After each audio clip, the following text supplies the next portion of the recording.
Hi, welcome to the Reloading Podcast. And tonight, also, a special guest with us tonight. We've got Ryan Michad from Handgun Radio, and then we also have Jim Fleming from the Reloading Room. Due to some technical difficulties, we can't get Jason on, so unfortunately Jason's just going to be watching. So, hi Jason, sorry.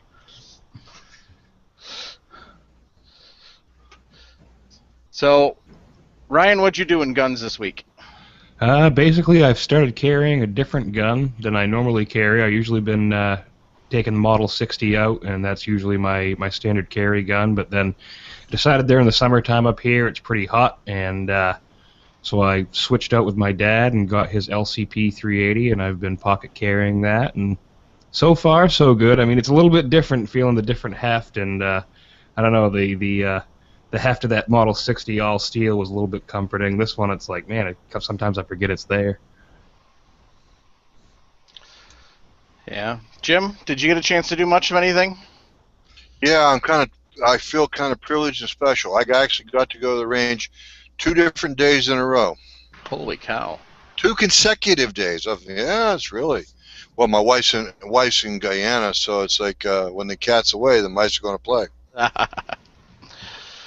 So, I got some more reloading equipment this week. I'm still on my quest to find Lemmy Shine, because every place that's supposed to have it doesn't seem to have it, so I'm still looking for that. I got a new Hornady Sonic Cleaner, the lock and load one, and I have a new Lee reloading stand and another Lee Loadmaster press. This one's set up for 45 ACP, but I'm going to convert it over to 223 because I don't have anything in the arsenal that has 45 at the current moment. So, and I'm working on getting some lead so I can start doing some casting. The members of the Reloading Room have bought up all the Lemmy Shine across the country. Oh, well, that explains that then. Hey, we got to hoard something if we can't get 22 ammo. Well, that makes me feel better. I got a couple thousand rounds of 22 ammo. It's pretty sad. I can't remember the last time I shot a 22.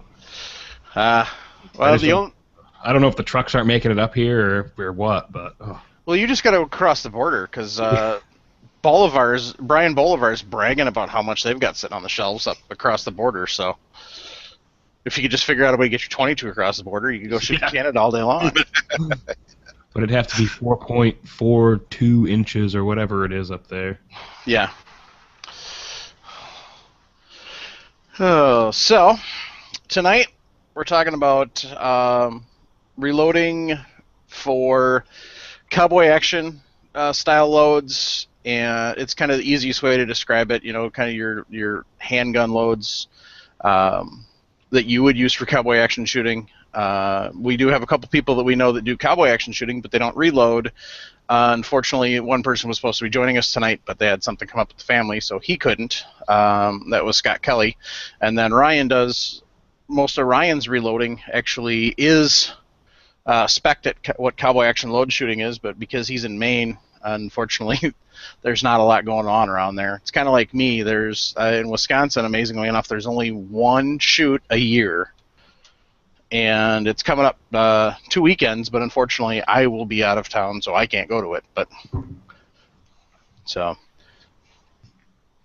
well, one of the things that I've noticed, and that's actually the reason I sort of started reloading. One time I had bought a box of 38 Special. I think it was Black Hills.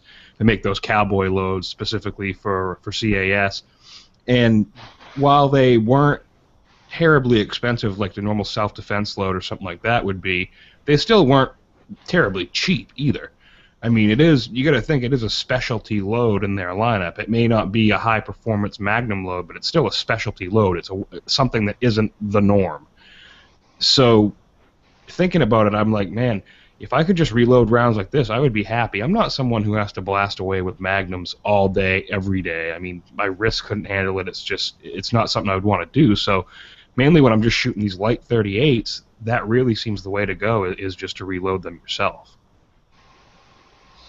Well, let me ask a question, if I may, gents. Yeah, certainly. All right. What is the ultimate goal for this Cowboy Action shooting? That's CAS. What is the ultimate goal of the ammunition? What is it supposed to do? Well, the bottom line on Cowboy Action shooting is there's only certain calibers you're allowed to use. Right. And depending on the shoot, you may be able to use smokeless powder. You may only be able to use black powder. So that's kind of the restrictions on that. Also, I know one of the bigger restrictions also in terms of the calibers and the different power factors, because I think they do have some sort of a power factor. I'm not sure of the exact calculation, but they said nothing minimum 32 caliber for cartridges, maximum 45, and minimum 36 for percussion revolvers, and maximum of 45. I think because a lot of the pistol targets are steel and they're really close to the shooter. One, they mandate, I believe, lead bullet loads. There's no jacketed loads allowed, obviously, and it prevents, helps prevent ricochet and damage to the steel targets with the close proximity to them. I'm not sure I got my point across. Is the idea you want the most accuracy out of your ammunition for the highest speed shooting you can do with the chosen weapons of the period? Yeah. What do you think, Mike? you're not looking necessarily for sub-MOA in your accuracy. It's more the reloading for Cowboy Action shooting is more along the lines of to make sure you're keeping your power level down, to make sure you have that lead projectile, and to keep the cost down. Because like any other shooting competition, you're going to fire a lot of rounds downrange. I'm looking actually on SAS's website now to see if they do have the specific in there. I forgot to check I know that. a lot of the guys will use like the 32 Magnum, and like he said, not sub-MOA accuracy. These targets are, maybe 4x. It's like the Evil Roy targets from like those steel target companies, and you're just looking for, maybe a torso-sized target, and then some people will use like a 32 Magnum, like I said, for that less recoil and increased, being able to go from target to target to target a lot faster than, say, if they used a 44-40 or a 45 Colt. All right, what I was getting at, and you guys have danced all around it, is accuracy for the shooter, that is, as in controllability. Obviously, you shoot a mild 38 load, you're going to be able to come back on target a lot quicker than the Magnum load you guys, that the Cowboy Action shooters actually avoid. So you're just talking more or less controlling your recoil. That would be one of the points of reloading, is to get the lower power load, so you do have that recoil control. Yes, sir. That's exactly what I was trying to get you to tell me. Sorry.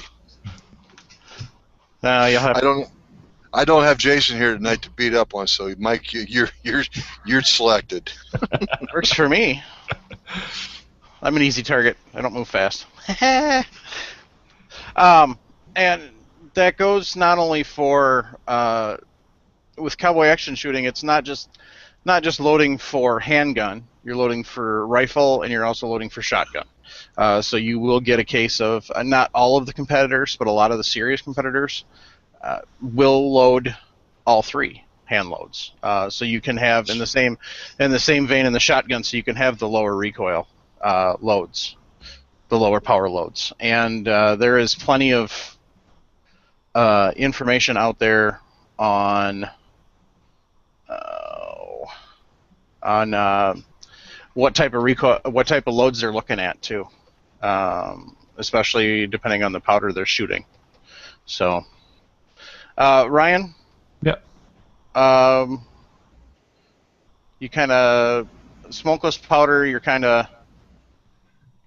Let's see here. You okay? Good. So I just brought up the show notes. So, you're talking about for the smokeless powder. What are the main ones you use?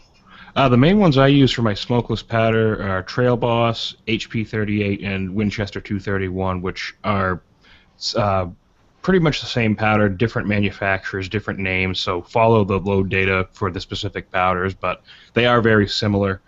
The Trail Boss is probably the most popular one and the one that I find is easiest to use especially for something like 38 Special and the larger cases. Because 38 Special was originally a black powder cartridge. It needed that long case to have enough power, enough black powder space to allow it to push the bullet to the desired velocities. When it's made the transition to smokeless powder, you're only filling the bottom fraction of that case, and you have a whole bunch of space in there because the smokeless powders are much more dense. So the Trail Boss kind of helps alleviate this. It's a little bit bulkier, actually a lot bit bulkier, and it kind of mimics the whole thing when black powder was used, and there's a lot less unused case space in like a 38 Special or 45 Colt. So that kind of reduces your position sensitivity issues, any ignition issues that you might have with a more dense powder like HP 38. All right. Now, did you just kind of come across your powder choice by just going off of what was kind of listed out there, or did you have some other ones you tried first before you tried the three that you used, especially the Trail Boss, or did you just kind of, from seeing other people shoot or from talking to other shooters, kind of just decide that one was the one to go with? I had talked to some other shooters, but the thing that got me was when I started reloading, I started with one of those old Lee loaders, the one that you use the hammer with, and it's got the and I sat there day in, day out loading 38 Special rounds by hand with lead bullets, lead semi-wad cutters. And I got myself a pack of Lee dippers when I bought that, so I figured out the charge weights. I had a scale as well, so I checked the charge weights from the dippers, but there's also a handy chart that they include with the dippers that tell you how much it will throw of any given powder. And that is basically how I loaded my 38 Specials for probably close to 6 months before I finally got myself a tabletop press and found the space for it. Ryan, I meant no discourtesy by that laughing. Oh, no, I expected it. Yeah. No, I'm quite a reloader by now, you know that, but I've never used a reloader like this. I have a neighbor that does. He swears by his and all that, but it's just funny how basic that tool is, but yet it worked, and it worked well for you. Yeah, it did. I gotta say though, it's a little bit harrowing because I've never popped more primers in my life using that thing. I beg your pardon? I've never popped more primers accidentally using that thing than I have. Like on a normal press, very rarely do I ever set a primer off. But on this thing, probably 1 out of every 50, there'd be one that would go off. Ouch! Oh That's yeah, not safe. It's. Yeah. I'm just shaking my head remembering doing it. It's like, oh my god. Yeah. The word is harrowing. Yes, sir. You had it right. Yeah. Okay. Now, when you were talking about how the Trail Boss fills up the case more, what some people don't know and may not realize, if you have, probably half the loads I've ever done don't necessarily fill up the case completely when you go to seat the bullet. So the powder is actually shifting inside the brass, depending on which way you're storing it, which way you're going. When you're out at the range, it's not necessarily a big deal because you put it in there and it sits for a second, and the powder has a chance to settle, and you're usually, especially if you're bench rest shooting, you're usually going to be doing about the same thing every time, and so the powder is going to have about the same amount of time to settle. However, if you're even just walking around hunting, or you're out shooting, you're tilting that case and shifting the case, and that changes where the powder's sitting. It may be a case of you're drawing from the hip, that powder is all sitting down against the actual bullet. You go to pull it up and drop the hammer, it ignites the primer, but because the powder is not literally right in front of the primer like it needs to be, it may not ignite correctly. And I don't know if there's a lot of people that realize that that is an actual issue. So if you can get a powder that works well and it also fills that case up more, that's kind of more important. At least as far as smokeless powders. Black powder, however, is a whole different story. Ryan, you want to talk a little bit? Have you done a lot of black powder? I have done a lot of black powder. I've loaded maybe 150, 200 rounds in 38. For black powder. It is interesting. It was interesting to do, but it's not something I would do all the time, mainly because it's a real pain to clean the guns afterwards. I have a percussion revolver, Uberti 1851 Navy in 44. It's not a period correct one. It's in 44 caliber. And that one, it was interesting because that was the first start I had with black powder loading. And then by that point, I had the black powder, so I was like, well, why don't I just load some cartridges? You have to fill the entire case volume inside the cartridge. And this is true with any black powder firearm. There can be no airspace between the powder charge itself and the round ball or the bullet or whatever, because it will basically make it into a pipe bomb. You have to, if you're shooting a percussion revolver, you have to seat that bullet right onto the powder, push it down as much as you can. Sometimes you may need to use a filler like cream of wheat to take up some of that airspace if the charge you have doesn't completely fill the chamber or the case itself. I have seen people do that where they have, for some reason, they have to shoot a reduced black powder load in a 38 or maybe typically a larger case like a 45 Colt, and they'll use cream of wheat as a filler, so they'll have the black powder 3/4 of the way up, and there's still a little bit of space from the top of that powder charge to the base of the bullet, so they put some cream of wheat in there, and that allows there to be no airspace, and you don't have that detonation risk.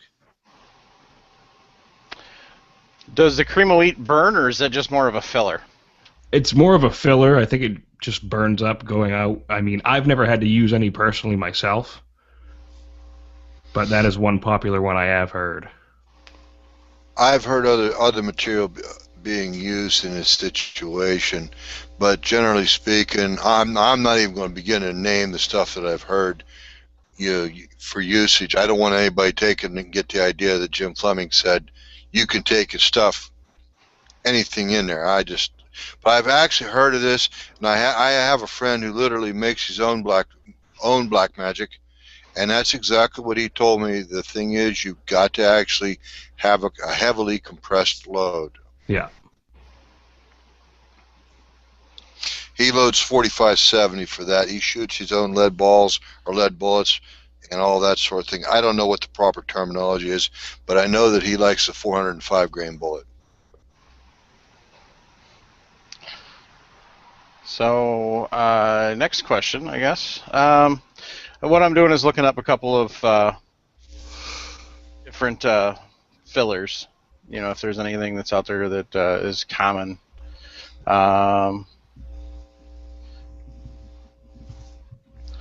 Looking here. I've heard of some people. There's a couple of different actual ones you can purchase that are out there. I'll put those in the show notes. But yeah, it seems like the popular one is cream of wheat due to the cost. Or cornmeal, it says as well. Yeah. I know you're all going to think I'm crazy, and after saying what I did, but one filler I've actually heard of is using a measured amount of toilet paper. Yep. Nope, it's not crazy. I've heard that before. I've actually seen that before, honestly. I can't see why it wouldn't work. I mean, I've had no problems making shot loads in my percussion pistol by using the cardboard from a soda can package as a wad on top of the powder and on top of the shot. Yeah. Let's see here. Supposedly the toilet paper looks comical when it flies through the air. It just about completely burns up, from what I understand. Yeah, it's kind of like a really bad firework, so. Yeah,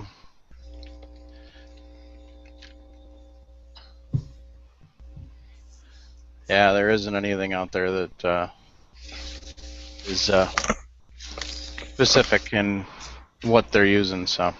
I guess the next step would be bullets. Are you casting your own, Ryan, or are you...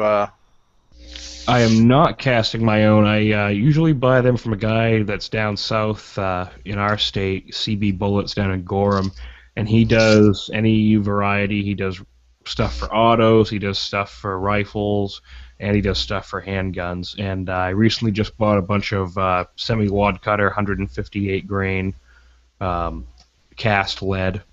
and he lubed up. Everything's all good. It comes in a small box. I think I paid about $20 for them at a recent gun show, 250 of them.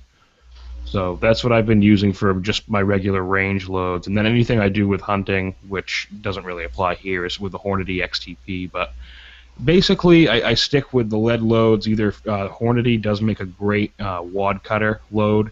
The wad cutter load in the lead that Hornady uses is somewhat more soft than the CB bullets. The CB bullets are really hard, and I've driven them close to magnum velocities without any leading in the barrel, which was impressive because I figured I would need a gas check with those hotter loads. Okay. Jim, have you actually done any black powder loads at all? No, sir, not once. Okay. This is now for those that aren't familiar, you want to kind of describe the wad cutter. You know, a lot of people, I'm sure, when they see a lead bullet, they're used to seeing the round nose, but not really the wad cutter. Well, the wad cutter is basically, if you think of a soup can, that's essentially the shape of a wad cutter, but it's seated flush with the mouth of the case. So if you look at the profile of the case itself, you're really not going to see, you may see a little bit, but you're not going to see any of that bullet like you normally would, where you have like a round nose sticking out of the top of the case. The wad cutter is seated really deeply, and it can either have just solid double ends or have a hollow base on it, which the Hornady ones, the soft lead wad cutters they make, are 148 grains, and they have that soft lead with the little hollow base. It's almost like a skirt, and it's supposed to expand and engage the rifling a lot better. A lot of the people you see doing like target competition with revolvers like PPC and stuff, they will use 148 grain wad cutter, and then there's a standard PPC load. I don't remember what the charge is, but I believe they use Bullseye. Mainly because Bullseye is just like explosive dust and doesn't take up much case space at all. Okay.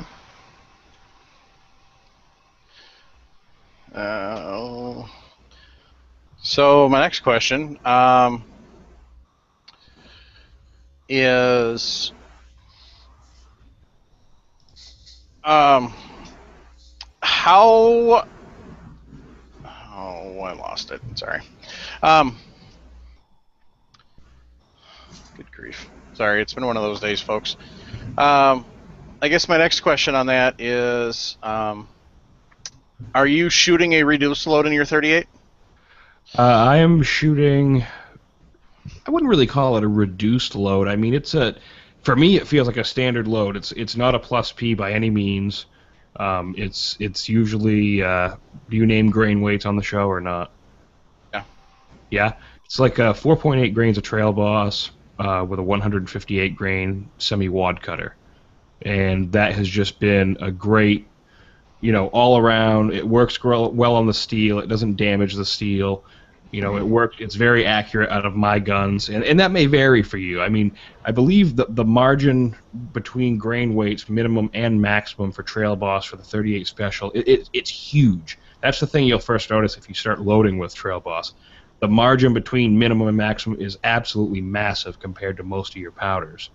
I know like HP 38 maybe goes from 4.0 to like 4.9 minimum and maximum, and Trail Boss goes from something like 3.2 to 5.2. It's just a crazy 2-grain jump, especially for a handgun cartridge. You don't normally see that a lot. Yeah, usually there's really a small range on there. Yeah. All right. What sort of groupings are you getting with your loads there? I'm usually, depending upon the range, and like I said, I don't really measure too much because I usually set up steel targets and just go right down the line, ping, ping, ping, shoot those, dump the speed loader, go for it like that. I mean, 2 inches, an inch, and that's quick. I'm not slow shooting. I'm not doing PPC stuff. I do a lot of the quote-unquote cowboy action style shooting, but not with single-action guns, mostly with double actions. Okay.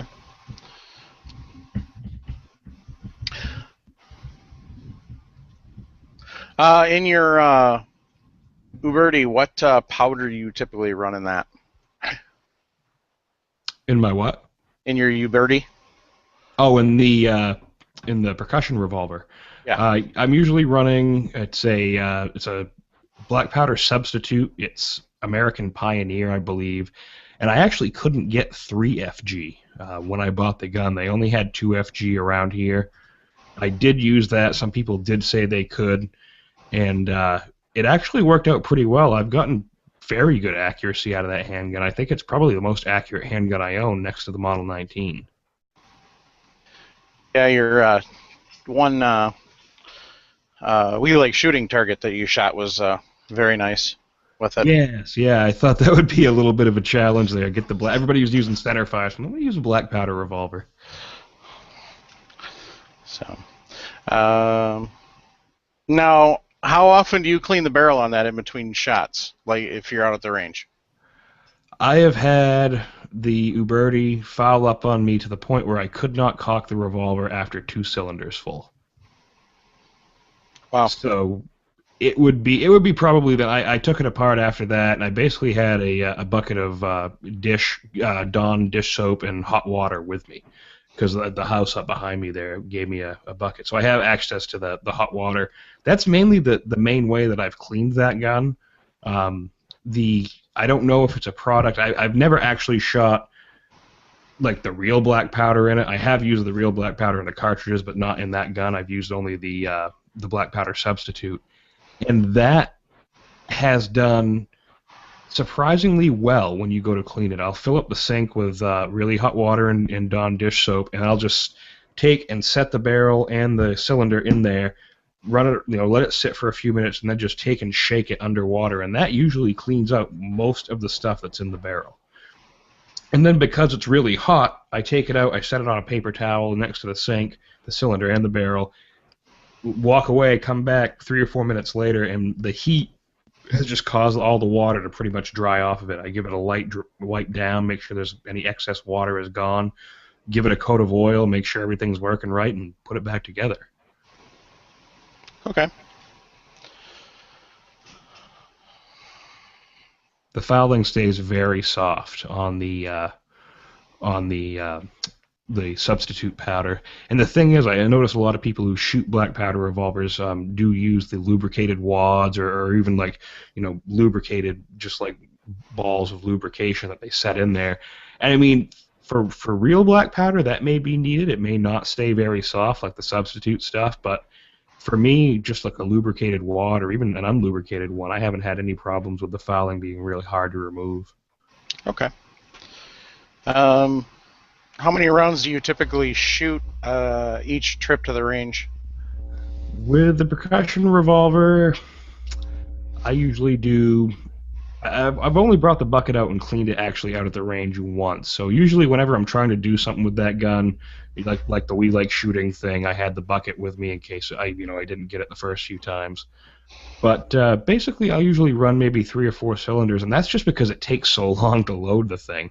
It's crazy, something that you would spend a day at the range, shoot 50 rounds of 38 special or something in a regular center fire double action. You're shooting that percussion revolver, and it's like, fire 5 rounds, because keep the 6th one empty for safety. And then it's like, okay, another 10 minutes, and I got to load all these other chambers. And it's not easy, especially if you don't have a table or something, and you're out, because I shoot out in the field out here near my house. So it's kind of like, it's just really difficult to have a table out there, and if it's windy, the powder's blowing all over the place, and it just gets to be a pain. So I'm usually only going through maybe 3 cylinders every trip. You guys just gave me a pause for thought. If I might interject something in here. Yeah. Ryan, you're talking about the terrible fouling that you get from your powder substitute, your black powder substitute, or even black powder. That's the real roots of why people have learned to clean their firearms from as soon as they get done, because, like you said, you hinted at that the fouling gets harder eventually. The longer you wait, the harder it gets. But the second reason is because the fouling is also hygroscopic. It attracts water in the bore, and water vapor in the gun bores is absolutely a bad thing. this is where a lot of people don't realize. It's just a tangent. I realize that I'm not contributing much to the conversation, but you caused me to think of that tangent. Thank you. Oh, absolutely, and that's true. I mean, people are accustomed to taking their double action revolver out, shooting a bunch of jacketed loads or whatever, coming home and putting it back in the case, and unless you're like me and you take it and clean it, but some people they'll shoot it, and I've been guilty of it from time to time, where I'll take a gun out and I'll shoot it and I won't clean it. I'll take it out, shoot it, over and over again, and it just gets dirty to the point. Then you say, well, I really should clean this because I can't even pick it up without getting black carbon all over my hands. And but with these black powder guns, if you don't clean them, they won't work. I've had I couldn't cock the hammer several times just because the fouling had gotten so bad. My 357, I've had 2,200 rounds through it before I cleaned it. I was being stubborn. I got to the point I couldn't put the cartridges in the chambers. Oh, the only reason I clean mine all the time because it's Dad's gun, so I want it to stay nice and pretty. There you go. I know for as a matter of for black powder, I know that I had something come up as soon as I got home, and it was about 3 hours before I finally got back to cleaning it. And after I got all the black powder out, it had been a humid day we were shooting. I got all the black powder out, and actually I had a little bit of surface rust already in the barrel, so it's very important that you clean that out as soon as possible. So I'd say black powder is probably even more important to clean out than if you're shooting the milsurp corrosive primer stuff. So now we've got a couple of questions from the viewers. First one, we're going to go with Mark Rinaldi's question. He wants to know if anybody's ever used Dacron pillow stuffing as a filler. So that's something you can pick up from your local craft store and stuff like that. It's a fine, usually a fine fiber. It's very squishy. I haven't had the opportunity to use any fillers. I know, Ryan, you said you hadn't either, but while you guys were... I have heard of that. I have heard of that. I won't say I have used it, so don't take that as an endorsement, but the main thing you got to remember when you're looking at a filler is it going to cause a bore obstruction? Because that's going to be your main concern. Is it something that's going to burn up with the powder and not affect anything, or is it something that's going to potentially obstruct your bore? Because then you're going to have a really bad day. You really want to make sure it's something that's going to burn up, and I'm pretty sure Dacron is highly flammable, so you should be all set, but definitely do your own testing and make sure, don't take it as advice from me. Let's just put it that way. What an understatement. Yeah, looking on Cast Bullets, there is quite a few references to using Dacron. The big thing that they're saying, though, is make sure you don't tamp it down hard against the powder. You got to leave it somewhat fluffy, otherwise you can have problems. And they're talking about doing it both ways, both in a conventional black powder rifle or pistol, and they're also talking about using it as a filler in cases. So, the next one is from Mark Hookham. He wants to know. He says he sees a lot of 140 grain bullets, but not 148 or 158. He said he thought the 38 was designed for the 158 grain bullet. The 38 was originally 158 grain round nose with black powder, so I believe that is the standard bullet weight for 38 special. Yeah, I agree. I think the reason that a lot of the people use 140 is for a couple of the reasons we mentioned earlier. First and foremost, from what I've been doing a little research on it. First and foremost, what I'm seeing on 140 is it doesn't require as much of a charge to get it down the barrel, so you can use a reduced powder charge. The second is it's not as much mass hitting the steel target. So 18 grains may not seem like it's a lot of difference in a lead projectile, but it actually is as far as mass, and especially when you're talking about moving mass. Well, and for someone who casts their own bullets, maybe 140 grains might be the grain weight simply because they used a different mixture of lead to tin or antimony or something like that, right? I mean, Jim, you do some casting, right?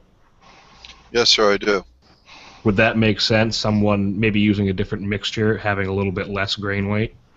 It does, but not in the increments that you're talking about. The way they would do that to change the bullet weight of to change it from a 158 to a 140 grain, you're going to have to change molds. Right. Alloy will change it by a few grains, but now we're talking 18 grains. You just can't get that kind of variation with alloy. What about like 148 to 140? Again, that's just too much to be too much of a change. You have to change your mold. Okay. And that's the one. This is actually another reason I kind of forgot to mention that earlier regarding why they don't use jacketed bullets, other than being historically inaccurate. A lot of these charges might not get a jacketed bullet out of the barrel because of the increased resistance. That's a good point that I didn't think of. Safety, absolutely. Yeah, and that would be one hell of an obstruction. Second round. Hoo-hoo. Right. Another reason it appears the 140 is popular is 140 seems to be a lot more common as far as cost-wise for the 38/357. It's a lot more economical than some of the different molds. It looks like it's... as far as actual cost for the molds, it looks like the molds are a little cheaper than they are for the 158. So that's probably another reason. I apologize for interrupting, Mike. Oh, no. That's what you're here for. Yeah, the other thing is, too, reduced recoil. That would be the big difference. More controllability. That's what I understand. You Cowboy Action shooters like to shoot fast. Yeah, you might not have a big, small target, but you shoot fast, controllability. Well, and for someone who doesn't want to step down from like 38 to 32 or something, moving down in that grain weight might be really helpful in terms of speed and recovery. Exactly.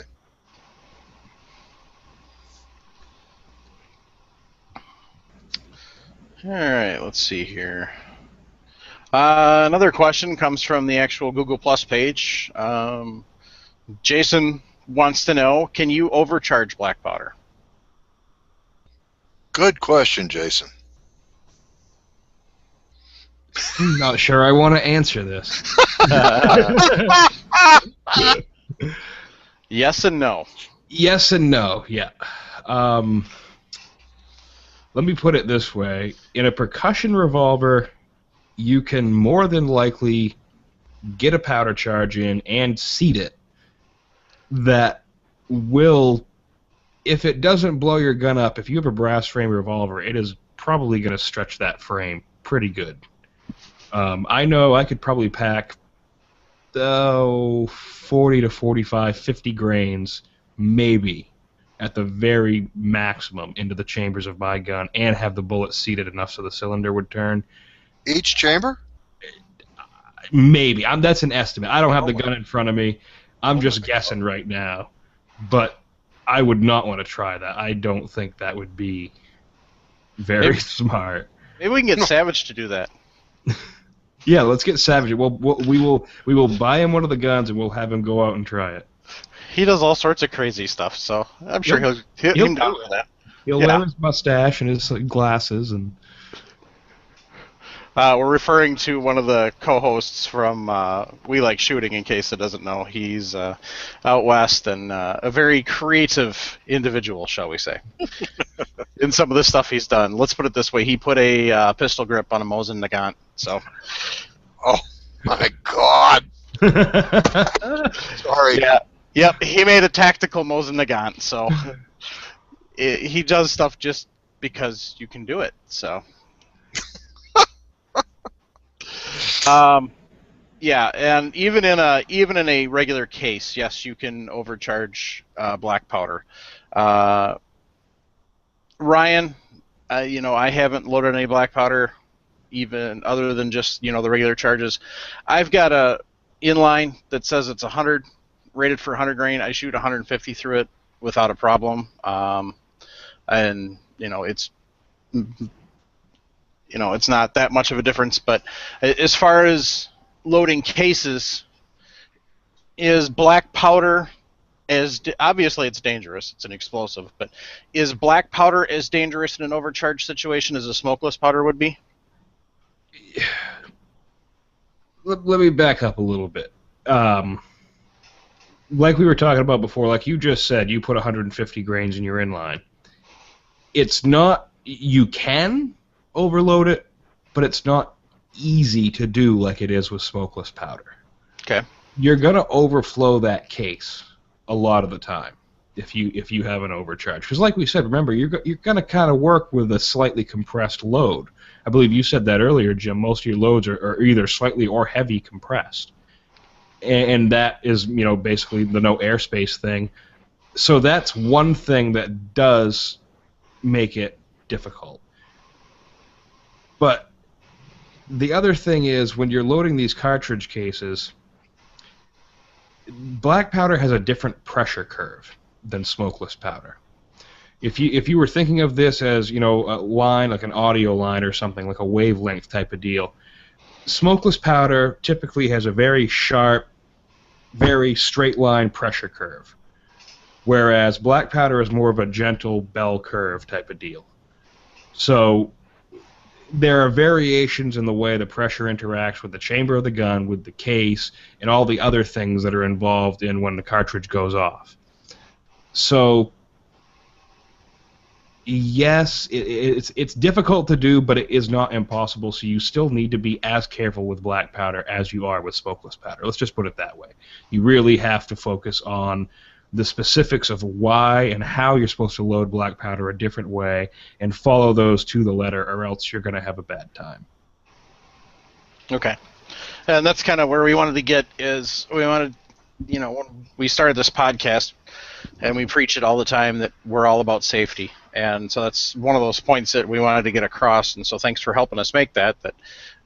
Just because black powder loads differently doesn't mean it's any more safe. In fact, black powder is probably a little more, as far as handling goes, it's probably a little more touchy, wouldn't you say? Yeah, mainly because I have a video that I did a long time ago where I took black powder and smokeless powder. I poured a bunch of Trail Boss out. No, it wasn't Trail Boss. It was 2400 I had. Poured it out into like a soda bottle cap, and then I did some black powder. And the difference in the video is just very stark, because you see the hand light the smokeless powder, and it starts burning, and it burns very slowly. Smokeless powder burns. Black powder explodes, basically. Yeah. The black powder, you touch that with the flame, and it just goes, and that's it. It's done. The smokeless powder burns, and like 2400 will burn for maybe a good 3 seconds before it goes out. Yeah. Just a pile of it on the ground. Shame on y'all wasting good 2400. It was for science. That's right. Well, it's your money, so that's okay. So, all right. Well, that kind of covers the main points we wanted to talk about tonight. So, we're kind of more on the end of the reloading more than the actual Cowboy Action shooting. So we kind of talked more about components and stuff. When you made your black powder loads, did you use just a regular primer, or did you use a Magnum primer? I used a regular primer for the 38s, and then I did some 45 Colt loads for a friend's rifle that he wanted me to make up, and I used, did I use standard? I think I did use standard primers for the whole things, actually. And I never had a problem with ignition. That was one thing I was actually kind of suspicious about, because I did have Magnum primers, and I was like, am I going to need that extra power? But I didn't have any problems with the first batch of loads, and I only did probably 10 loads first, just to make sure before I did a whole huge batch and find out they didn't work and had to pull all the bullets. Yeah, and that's kind of one of those things. Anytime you're trying something new and reloading, always do small batches. It saves you a lot of headache and annoyance if something doesn't work out right. I'd like to ask a couple reloading questions of Ryan, if that's all right. Well, sure. I'll do my best. Well, Ryan, your 38, or your 45 Colt, the first thing you do is resize it just like a regular smokeless powder charge, correct? Yep. You resize it and you decap the cartridge, correct? Correct. All right. The next step is you probably seed a primer. obviously, you keep the black powder from falling out. Then after that, what do you do? Do you flare the bell mouth or flare the cases as we do? Yes. Smokeless guys? Yeah, I usually do an entire batch, like the entire tray. I'll do them all in steps. So I'll do all the priming and then do all the flaring of the mouth. And then I basically, aside from having a potential, if I needed to, ever a filler, which I haven't yet, and then just the black powder itself, and then the lead bullet, and it's basically the same, aside from the charge weight difference, the powder difference, and making sure I'm using a lead bullet. That's what I wanted to hear. So let me ask you this now: how do you actually measure out your black powder with those Lee dippers, the little yellow dippers? I usually use the Lee dippers just because I find them to be easier. I've never had a lot of luck. I have a crappy little powder measure, and you got to remember, this is one thing I probably should have mentioned a long time ago. I'm not a high volume reloader. I do a lot of shooting. I have a 9mm Sig Sauer that I shoot a lot, and then the revolvers. But I only get so many times. I maybe go out to the range, because I have a private range that I go to maybe 2 times a month if I'm lucky. And so I'll sit down for a few days on a weekend. I'll take a single weekend and I'll load, 400 or 500 rounds, and that will last me for quite a while, unless I'm doing a lot of videos and stuff. So mainly I use the Lee dippers. I've never, except for with the 9mm, which is just a pain to use the Lee dippers with. I've never really gotten into using the powder measure that I have, just because it's kind of a crap powder measure. It's the Lee one that came with the kit for the whole the press. So it's crap. I mean, but I haven't had the money to step up to a new one. And honestly, using the Lee dippers, maybe it takes me an extra 20 minutes to charge a whole tray of cases. But I mean, I've just gotten so used to them, especially where I was using the little hammer press there, the Lee Locket or whatever it's called. I can't even remember what the thing's called now. Like I said earlier, I mean, I just got used to using it, and I'm just so comfortable with those dippers that, now it just seems kind of weird to change. Okay. My next reloading question is, how do you transfer the black powder from the dipper down into the case? Do you use a funnel, or do you pour directly? I use one of those drop tubes. Does it have a funnel on the top of it? It has a funnel on the top of it. Okay. It's actually a brass funnel that I found. There was like a farm goods antique store that actually had a brass funnel, and it basically is it's a stand, and it's about maybe a couple feet high, and the tube goes down, and basically I just use that drop tube, and that's one thing you'll hear a lot of people talk about, is using a drop tube, and that helps ensure that you have that even, all the airspace is gone in that case. And that's one thing we probably should have mentioned with black powder loading in cartridges, is the drop tube. Well, you did mention the fact that you take and pack your powder in pretty tightly for low density. All right, so yeah, and I did hear what you said about, everything's pretty much the same, with the exception of measuring out the powder. But I just, we try to keep it as basic as we can. I hope you don't think I'm trying to ask you idiotic questions. Oh, no, not at all.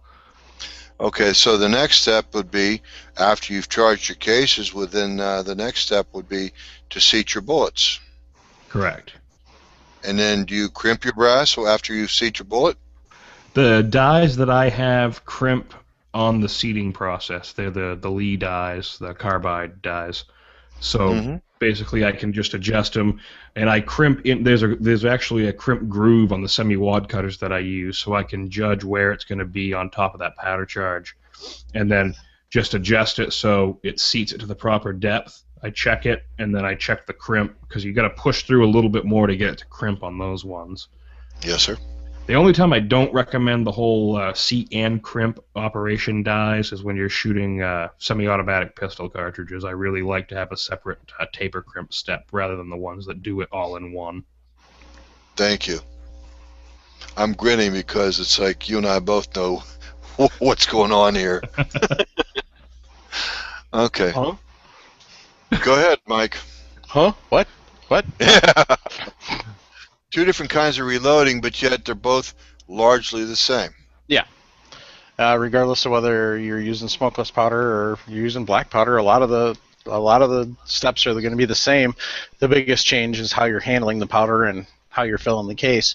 Where a smokeless powder, it doesn't really matter. You kind of just, use the little short funnel, pull it in. You don't have to worry about getting all the air out. Whereas with the black powder, you really have to make sure you fill that case just right. Make sure you get that bullet seated properly to get all that air out. So otherwise, most of the process is the same. So, Ryan, anything else you'd like to add? Oh, basically, if that's just it, just be safe, and it's not rocket science, but it can be dangerous. So make sure you're following all the different instructions. Okay. For those of you who want to know, there is plenty of information out there for black powder loading also. There's plenty of links and just like with the smokeless powder, the powder manufacturers themselves do have links to how much powder you should use or how much you shouldn't use. So, Jim, you have anything else to add? No, I'll let you throw the tagline out there. We haven't decided on the tagline yet, so we're not going to throw it out there. So. Okay. Now we were joking back and forth about a couple of different taglines this week, so thinking about doing one for the show. We hadn't really decided yet, so we'll save that for another time. Folks, Mike and I, and now Ryan, he's our newest victim. Let's face it, we try to be brutal with each other. That's all there is to it. We beat each other up all the time, and it's all in fun. Oh yeah. So, well, folks, thanks for tuning in once again. Any questions? You can contact us through reloadingpodcast.com, or you can go to the Google Plus page, or you can go to the Facebook page for Reloading Podcast, or you can post in the Reloading Room also. Ryan, you want to give out your contact info? I'm over at handgunradio.com, and that's www.handgunradio.com on iTunes as well, and also over on YouTube at Ryan Michad. I do a lot of different videos with reloads. I have probably 6 or 7 reloading videos using like plated bullets, and I actually have one.